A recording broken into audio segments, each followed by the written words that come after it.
Doctor Baba Saheb Ambedkar open university.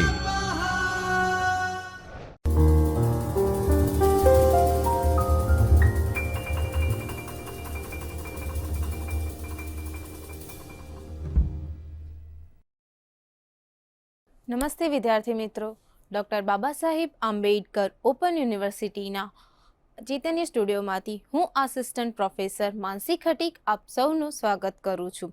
વિદ્યાર્થી મિત્રો, આજે આપણે દ્વિતીય વર્ષના એમાં એકાઉન્ટિંગ એન્ડ ફાઇનાન્સ 2 એટલે જેનો સબ્જેક્ટ કોડ છે BCACFN 208, તો તેના આપણે પેપર એટલે કે બ્લોક 3ની અંદર આપણે યુનિટ 10 મૂડી પડતર જે કોસ્ટ ઓફ કેપિટલ કહેવામાં આવે છે, તો આ મૂડી પડતર શું છે તેની આપણે વિગતવાર ચર્ચા કરીશું।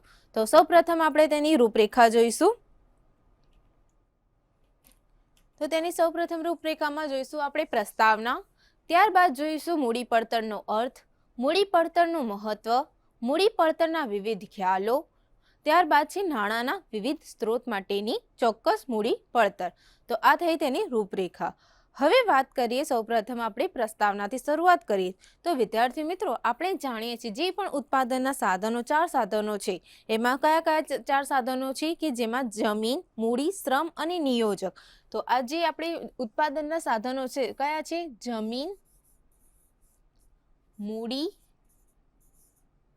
શ્રમ અને નિયોજક।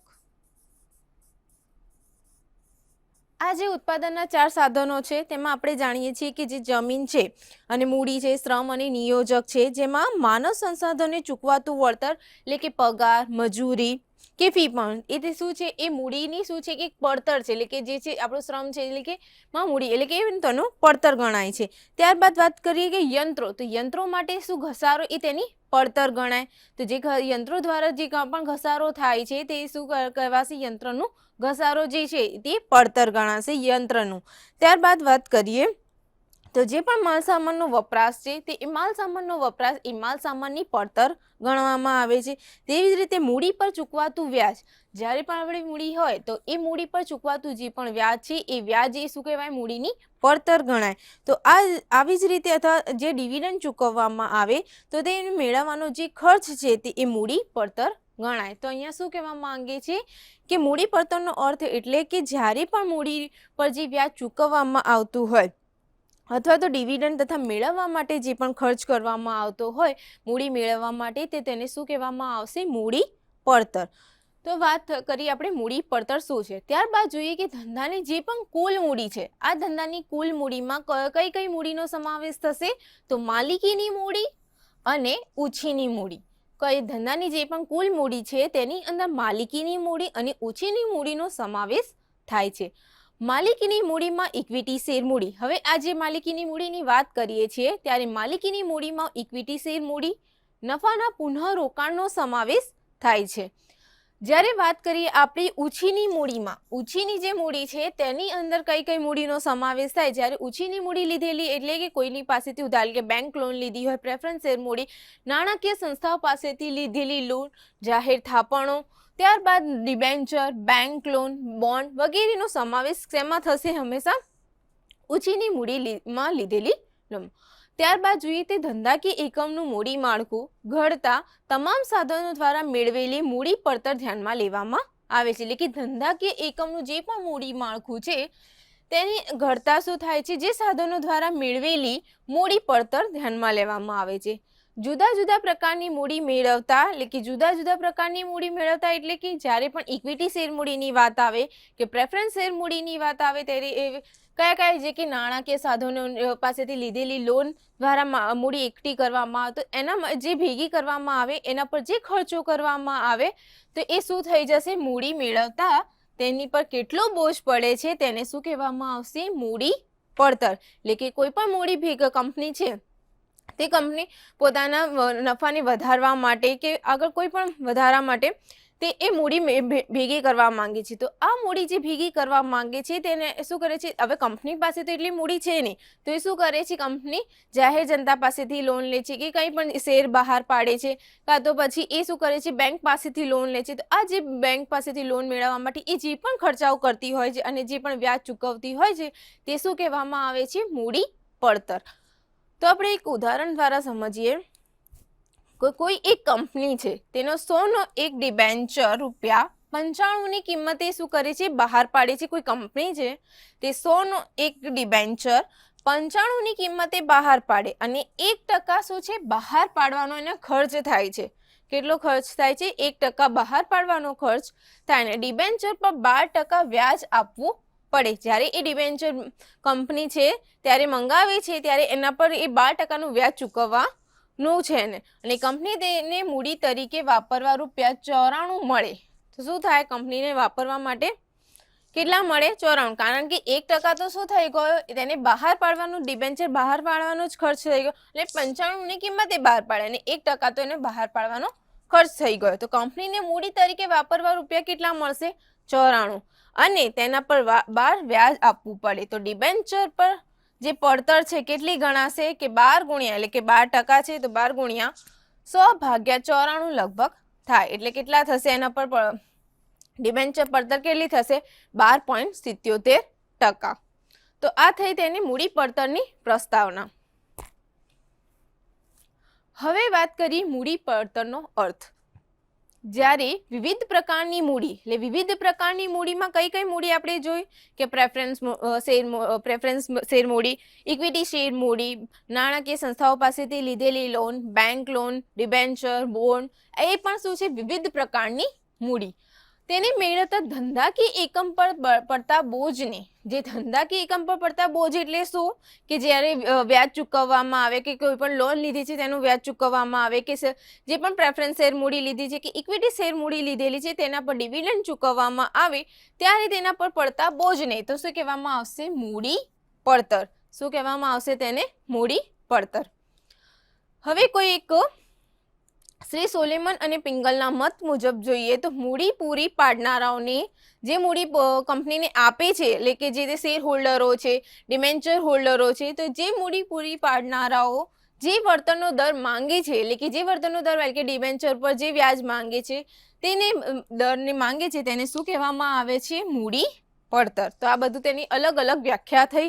હવે દાખલા તરીકે એક સમજીએ કે 14% મૂડી પડતર હોય. શું છે, 14% મૂડી પડતર હોય તો મૂડી પૂરી પાડનારા 14% વળતર માંગે છે તેમ કહેવાય. તો આ થયો મૂડી પડતરનો અર્થ. હવે વાત કરીએ આપણે મૂડી પડતરનું મહત્વ શું છે, શેના માટે આપણે મૂડી પડતર કરવામાં આવે છે, તો તેના અલગ અલગ મહત્વ જોઈએ. તો સૌપ્રથમ આપણે વાત કરીએ મૂડી માળખાના ઘડતર માટે. તો મૂડી માળખાના ઘડતર માટે શેના માટે જરૂરી છે કે જ્યારે પણ ધંધાકીય એકમે જુદા જુદા પ્રકારની જામીનગીરીઓ દ્વારા મૂડી મેળવી હોય, એટલે કે જુદા જુદા પ્રકારની જામીનગીરીઓ, તો જે આપણે વાત કરી કોઈ પણ કંપનીએ ઇક્વિટી શેર મૂડી કે પ્રેફરન્સ મૂડી દ્વારા જામીનગીરીઓ દ્વારા મૂડી મેળવી હોય તો તે પ્રમાણ દર્શાવતું માળખું એટલે મૂડી માળખું.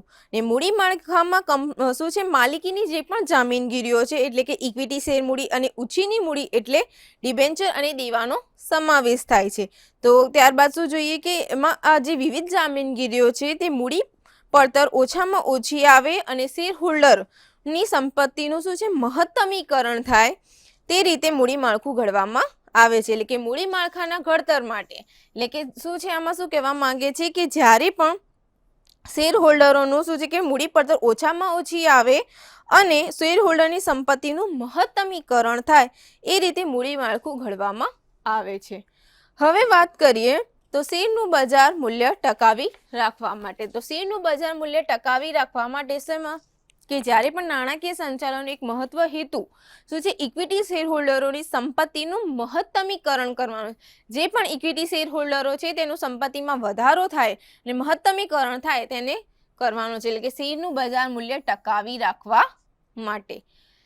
હવે વાત કરીએ મૂડી અંદાજપત્રનો નિર્ણય લેવા માટે.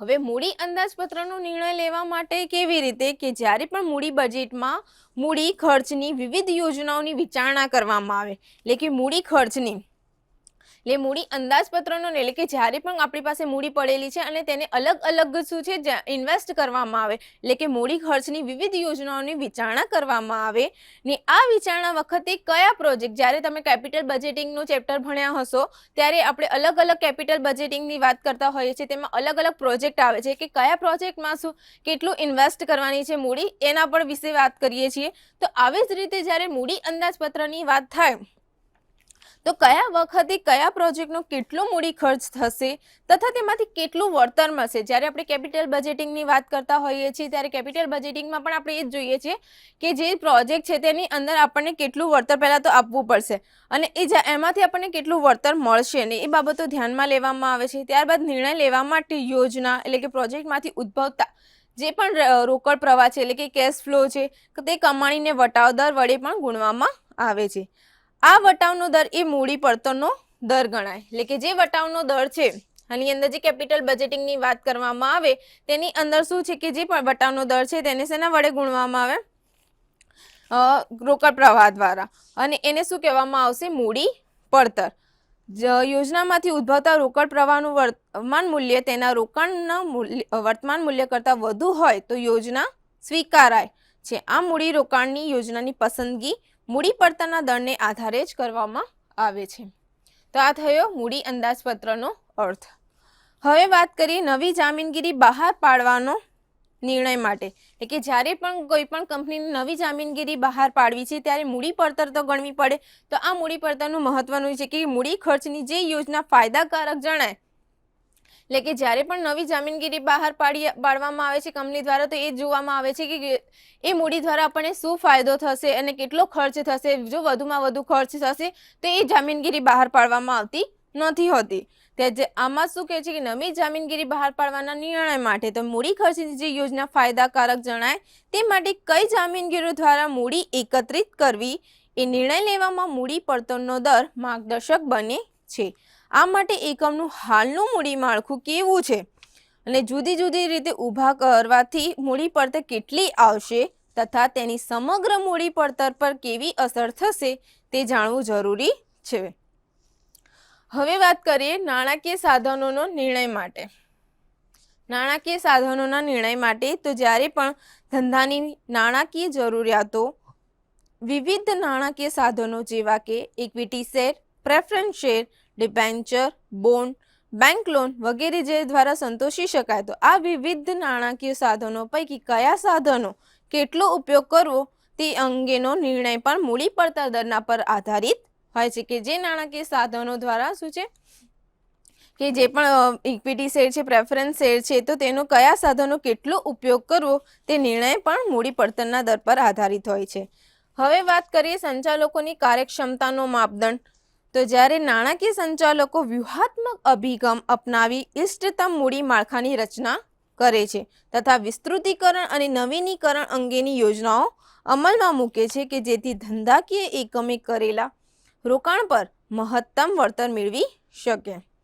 ત્યારબાદ વાત કરીએ પ્રોજેક્ટ સંચાલન માટે ઉપયોગી. પ્રોજેક્ટ સંચાલન માટે ઉપયોગી એટલે કે જ્યારે ધંધાકીય એકમના પ્રોજેક્ટ સંચાલકો એ જુદા જુદા તબક્કે પ્રોજેક્ટના વિકાસ, વિસ્તૃતીકરણ, નવીનીકરણ અંગે નિર્ણય લેવાના હોય છે જે માટે નાણાંની જરૂર પડતી હોય છે. તો આ નાણાકીય જરૂરિયાત સંતોષવા માટે નાણાકીય સાધનોની વ્યક્તિગત મૂડી પડતરના બદલે સમગ્ર એકમની કુલ મૂડી પડતર ધ્યાનમાં લેવામાં આવે છે. તો આ થયું પ્રોજેક્ટ સંચાલન માટે ઉપયોગી. તો આ બધા જે પોઈન્ટ્સ છે તે શું છે મૂડી પડતરનું મહત્વ દર્શાવે છે. હવે વાત કરીએ આપણી મૂડી પડતરના વિવિધ ખ્યાલો. મૂડી પડતરના વિવિધ ખ્યાલો એમાં સૌ પ્રથમ છે ઐતિહાસિક પડતર અને ભવિષ્યની પડતર.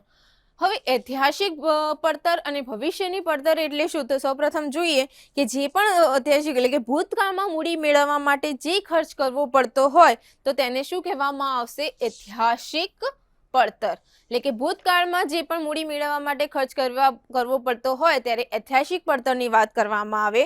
અને જ્યારે ભવિષ્યમાં એટલે કે ભવિષ્યમાં મૂડી મેળવવાની છે એટલે કે જ્યારે પણ ભવિષ્યની વાત કરવામાં કે ભવિષ્યમાં મૂડી મેળવવાની રહેશે તે અંગેની અંદાજિત પડતર એટલે ભવિષ્યની પડતર. એની અંદાજિત પડતર એટલે ભવિષ્યની પડતર. ત્યારબાદ વાત કરીએ વિશિષ્ટ પડતર. તો વિશિષ્ટ પડતરમાં શું આવશે કે જ્યારે ધંધાકીય એકમમાં મૂડી માળખામાં વિવિધ પ્રકારના મૂડી ભંડોળો જેવા કે ઇક્વિટી શેર મૂડી, પ્રેફરન્સ શેર મૂડી, ડિબેન્ચર, બોન્ડ, નફાનું પુનઃરોકાણ, રાખી મૂકેલ કમાણી, બેંક લોન વગેરેનો સમાવેશ. આ દરેકની મૂડી પડતરને શું કહેવામાં આવશે? વિશિષ્ટ મૂડી એટલે કે બધી મૂડી એટલે કે ઇક્વિટી શેર મૂડી, પ્રેફરન્સ શેર મૂડી, બેંક લોન, ડિબેન્ચર, બોન્ડ વગેરેનો સમાવેશ થાય તો એ બધાનો સમાવેશ શેમાં આવશે? વિશિષ્ટ પડતરમાં જોવામાં આવશે. ત્યારબાદ જોઈએ સંયુક્ત પડતર. તો સંયુક્ત પડતરની અંદર જ્યારે નાણાં ઊભા કરવાના બધા સાધનોની મૂડી પડતરને ધ્યાનમાં લેવામાં આવે એટલે જ્યારે બધા જ નાણાંના ઊભા કરવામાં બધા સાધનોની મૂડી પડતર, બધા સાધનોની એટલે કઈ? ઇક્વિટી શેર મૂડી, પછી પ્રેફરન્સ શેર મૂડી, ડિબેન્ચર, બેંક લોન, ત્યારબાદ બોન્ડ. તો આ બધા જે પણ નાણાં છે તે નાણાંને ઊભા કરવામાં એટલે કે બધા સાધનોની મૂડી પડતરને શું કહેવામાં આવે છે? સંયુક્ત પડતર. તો આ બધાનું જે પણ નાણાં ઊભા કરવા માટે આ જે પણ સાધનો છે તેની શું કહેવામાં આવશે? સંયુક્ત પડતર કાઢવામાં આવશે. ત્યારબાદ છે સરેરાશ પડતર. સરેરાશ પડતર કોને કહેવામાં આવશે? કે ધંધાકીય એકમના મૂડી માળખામાં રહેલી વિવિધ જામીનગીરીઓ જે વિશિષ્ટ મૂડી પડતર છે. વિશિષ્ટ મૂડી પડતર જોઈ તો આ બધી વિશિષ્ટ મૂડી પડતર છે તે એમાં શું છે? બધાની શું કરવાની છે? ભારિત સરેરાશ કાઢવાની છે. તો આ બધાની શું કરવાની? ભારિત સરેરાશ કાઢવાની. તેની અંદર શું કરવાનું કે આ બધાનું જે ટોટલ આવે તે કરીને ભાગ્યા જેટલી સાધનો હોય, જેટલા બી મૂડીના સાધનો હોય તે એને શું કરવામાં ગણીને પછી એને ડિવાઈડ કરી દેવાનો. તો એ શું થઈ જશે? ભારિત સરેરાશ પડતર નીકળે. ત્યારબાદ છે સીમાંત પડતર. સીમાંત પડતરમાં જોઈએ કે સીમાંત પડતર એટલે વધારાના નાણાં ઊભા કરવાની સરેરાશ મૂડી પડતર. એટલે ઊભા કરવાની જરૂરિયાત પડે ત્યારે તેને શું કહેવામાં આવશે? સીમાંત પડતર.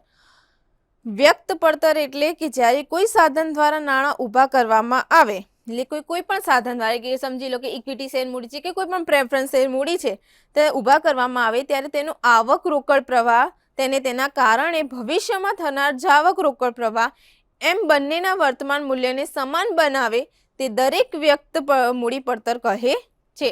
એટલે કે તેને શું કહેવામાં આવે છે? કોઈ પણ પ્રેફરન્સ શેર મૂડી હોય કે કોઈ પણ ઇક્વિટી શેર મૂડી કે ડિબેન્ચર હોય તો તેનો આવક રોકડ પ્રવાહ કે તેનો જાવક રોકડ પ્રવાહ બંનેને સરખો સમાન બતાવે, મૂલ્ય બતાવે તો તેને શું કહેવામાં આવે છે?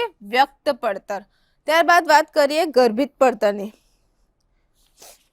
તો ગર્ભિત પડતર એટલે કે મૂડી ખર્ચાની યોજના સ્વીકારવામાં આવે તો તેના કારણે બીજી શ્રેષ્ઠ મૂડી યોજના કંપનીએ છોડી દેવી પડે તો તેનો વળતરનો દર. એટલે કે જ્યારે કોઈ એક સાધનની વાત કરવામાં આવે તેની એક મૂડી ખર્ચની યોજના સ્વીકારવામાં આવે.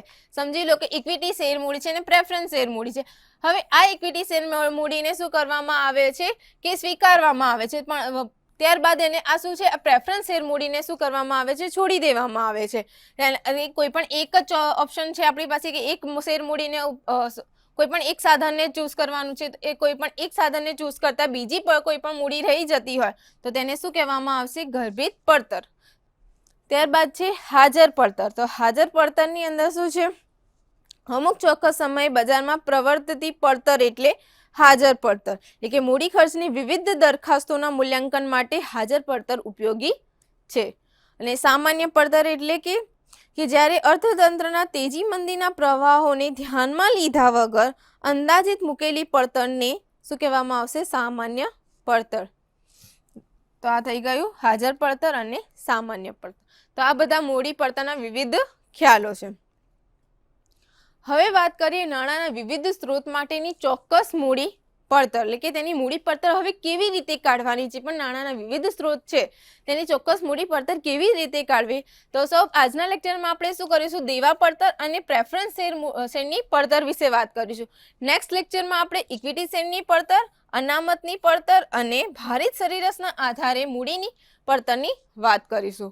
તો સૌ પ્રથમ આપણે દેવા પડતરની વાત કરીએ તો દેવાની પડતર ગણતરી વખતે શું છે, એમાં સૌ પ્રથમ આપણે દેવાની જે મૂડી પડતરની ગણતરી છે શું છે, સરળ છે, કારણ કે તેના પર વ્યાજનો દર નિશ્ચિત છે. જે દેવાની પડતર છે તેમાં શું હોય છે, હંમેશા વ્યાજનો દર નિશ્ચિત જોવા મળે છે અને જે ચૂકવવો જ પડે છે. આ વ્યાજનો દર જે દેવાની મૂડી પડતર ગણાય છે. એટલે કે જે દેવાની શું છે કે જે દેવાનો દર એટલે કે ડિબેન્ચર છે, તો ડિબેન્ચર છે તેના પર જે પણ કંપનીએ છે તે વ્યાજ તો ચૂકવવાનું જ રહેશે. તો વ્યાજ શું હોય છે, એમાં નિશ્ચિત હોય છે. તો આ વ્યાજનો જે છે એ શું કહેવાશે, દેવાની પડતર ગણાશે. ડિબેન્ચર પર જે વ્યાજ ચૂકવવામાં આવે તો એ શું કે ગણાશે, દેવાની પડતર ગણાશે. તો દેવામાં નિશ્ચિત વ્યાજ ધરાવતી લોન, ડિબેન્ચર, બોન્ડ વગેરેનો સમાવેશ થાય છે. શું થાય છે એમાં દેવાની પડતરમાં કે જે નિશ્ચિત વ્યાજ ધરાવતી લોન હોય, ડિબેન્ચર, બોન્ડ વગેરેનો સમાવેશ શેમાં થાય છે, દેવાની પડતરમાં.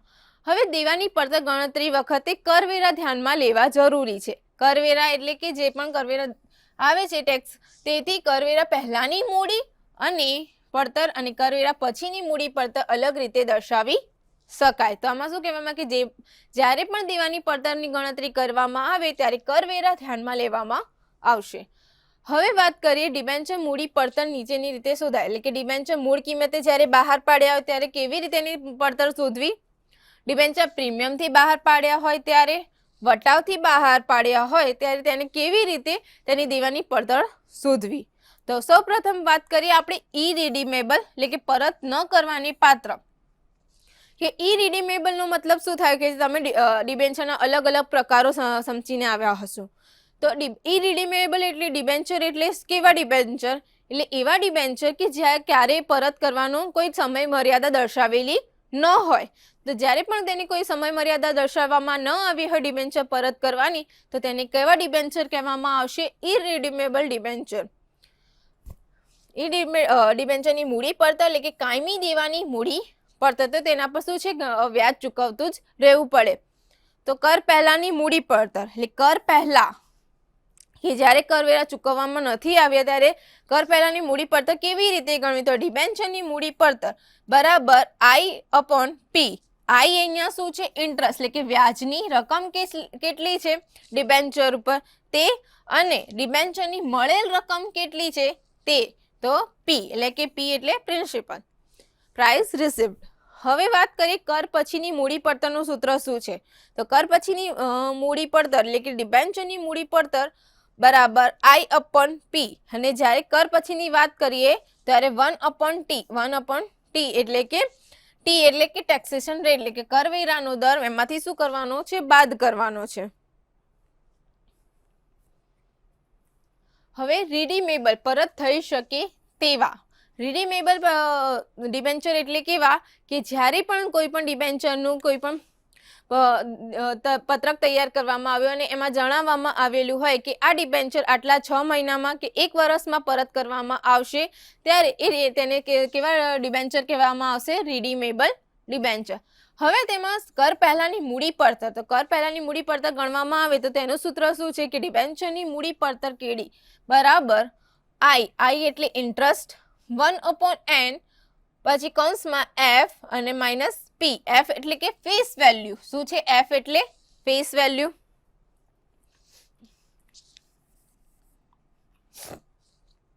ત્યારબાદ છે 1/2 F અને પ્લસ P. તો આ થઈ ગયું. અને એમાં I એટલે વ્યાજની રકમ, N એટલે નંબર ઓફ યર્સ એટલે કે વર્ષો, F એટલે ફેસ વેલ્યુ અને પ્રાઇસ રિસીવ્ડ એટલે P એટલે પ્રાઇસ રિસીવ્ડ એટલે કે ડિબેન્ચરની મળેલ કિંમત. ત્યારબાદ કર પછીની મૂડી પડતરની વાત કરીએ તો I એટલે ઇન્ટરેસ્ટ પ્લસ 1/N કૌંસમાં F માઇનસ P. આખું સૂત્ર આનું આવ જ આવશે કર પછીની મૂડીમાં પડતરમાં, પણ એની બાજુમાં શું આવી જશે, 1 - T. કારણ કે એમાં શું છે, કરવેરાનો દર શું કરવાનો છે, આપણે એકમાંથી માઇનસ કરવાનો છે. હવે આપણે એક ઉદાહરણ દ્વારા સમજીએ. અનેરી લિમિટેડે 12% રૂપિયા 10 લાખના ડિબેન્ચર રૂપિયા 100 ની મૂળ કિંમતે બહાર પાડ્યા હોય તો તેની મૂડી પડતર શોધો. કરવેરાનો દર કેટલો આપ્યો છે, 50% છે. હવે અહીં પરત કરવાની મુદત આપેલ નથી, તેથી ઇરિડીમેબલ થયા. અહીંયા તમને કોઈ પણ દાખલામાં બતાવ્યું છે કે આટલા સમય દરમિયાનમાં ડિબેન્ચર પરત કરવાના છે, તો આવું બતાવવામાં આવેલું નથી. તો કયા ડિબેન્ચર સમજવાના? ઇરિડીમેબલ, પરત ન કરવાની પાત્ર ડિબેન્ચર. હવે કર પહેલાની મૂડી પડતર. કર પહેલાની મૂડી પડતર એટલે કેડી, એની અંદર I/P. તો 12%. ઇન્ટરેસ્ટ કેટલું છે? 12% છે અહીંયા.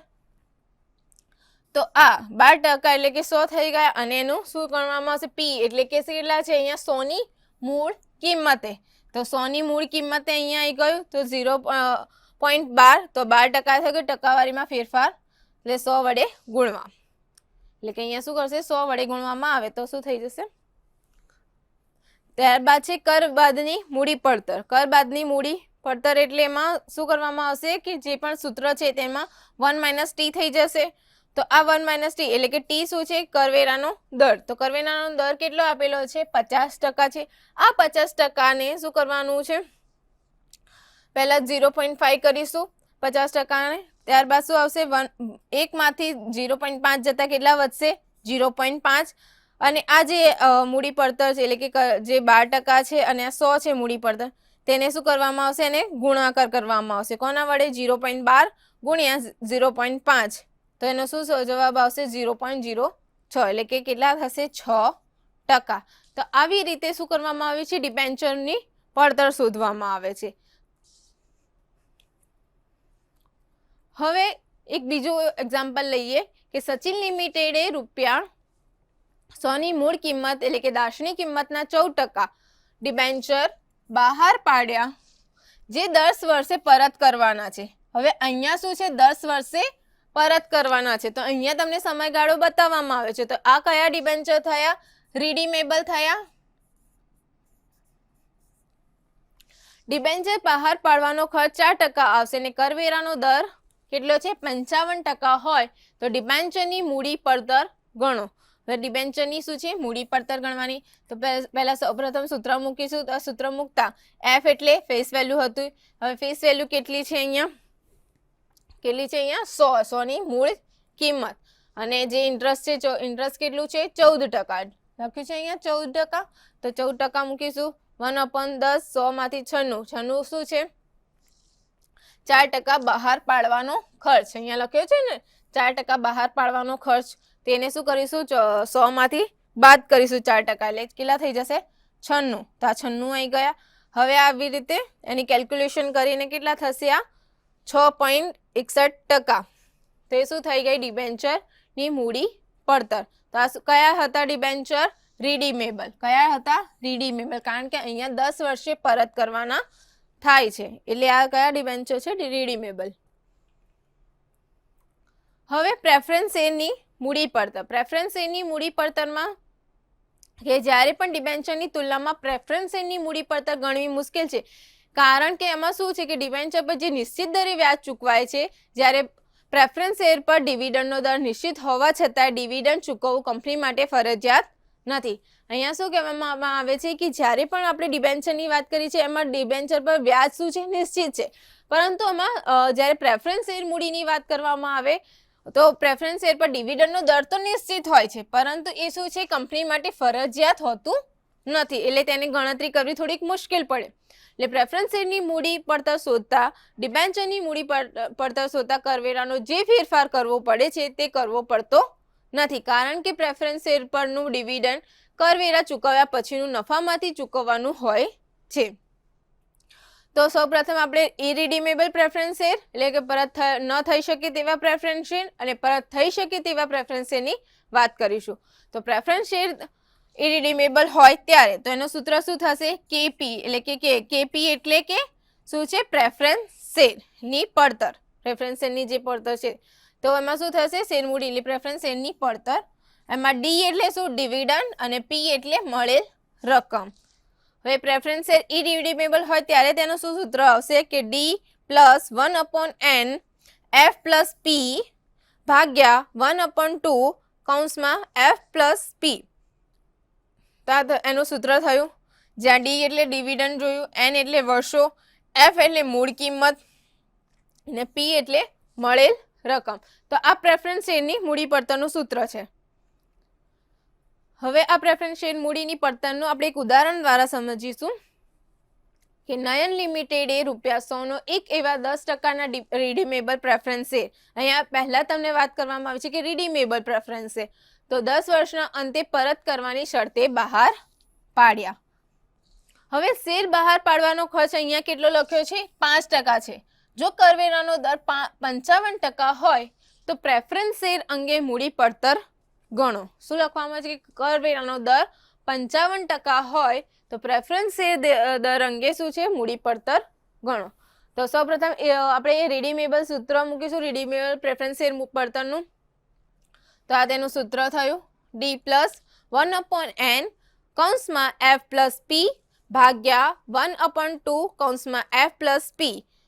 તો એમાં ડી એટલે ડિવિડન્ડ કેટલું છે આપણું? 100 ગુણ્યા 10%, તો ₹10 થયા. આ 100 છે એને 10% રિડીમેબલ પ્રેફરન્સ છે તો 10 થયા ભાગ્યા 1/2 100 માંથી 95. એટલે અહીંયા શું લખ્યું છે? બહાર પાડવાનો ખર્ચ 5% છે. કેટલો છે? 5%. તો આ 5% કર્યું અને 5% બહાર પાડવાનો ખર્ચ તો ₹95 મળેલ રકમ. તો અહીંયા 100 માંથી 95 બાદ કર્યા, 1/2 અને 100 પ્લસ 95 કર્યા. તો આ તેનું શું આવી ગઈ રકમ, એટલે કે 12.82% શું છે? પ્રેફરન્સ શેર પર શું છે? મૂડી પડતર. તો પ્રેફરન્સ શેરનું ડિવિડન્ડ ધંધાનો ખર્ચ નથી. જે પણ ખર્ચ છે એ જે પ્રેફરન્સ શેર પર શું છે? ડિવિડન્ડ ચૂકવવામાં આવે તો કંપનીને નફો થયો હોય છે ત્યારે ચૂકવવામાં આવે છે. એટલે અહીંયા શું કહેવામાં આવે છે કે એ ધંધાનો ખર્ચ નથી, તે નફાની વહેંચણી છે. તેથી આવકવેરાનો દર ધ્યાનમાં લેવાશે નહીં. કેમ આવકવેરાનો દર ધ્યાનમાં લેવાશે નહીં? કારણ કે પ્રેફરન્સ શેર મૂડી પર જે ડિવિડન્ડ ચૂકવવામાં આવે છે તે કંપની પોતાના ખર્ચામાંથી નથી કાઢતી, એ શું કરે છે? તેના નફામાંથી આપે છે. એટલે એને આવકવેરામાં નો સમાવેશ થશે નહીં. તો વિદ્યાર્થી મિત્રો, આજનો આપણો ચેપ્ટર અહીંયા પૂરો થાય છે. હવે આપણે એક નેક્સ્ટ ચેપ્ટરમાં ઇક્વિટી શેરની પડતર, ત્યારબાદ અનામતની પડતર અને ભારિત સરેરાશના આધારે મૂડી પડતરની ચર્ચા કરીશું. ત્યારબાદ આપણે ફરીથી એટલે કે મૂડી પડતર શું છે તે વિગતવાર પછી ફરીથી જોઈશું. Thank you. સ્વાધ્યાયઃ પરમઃ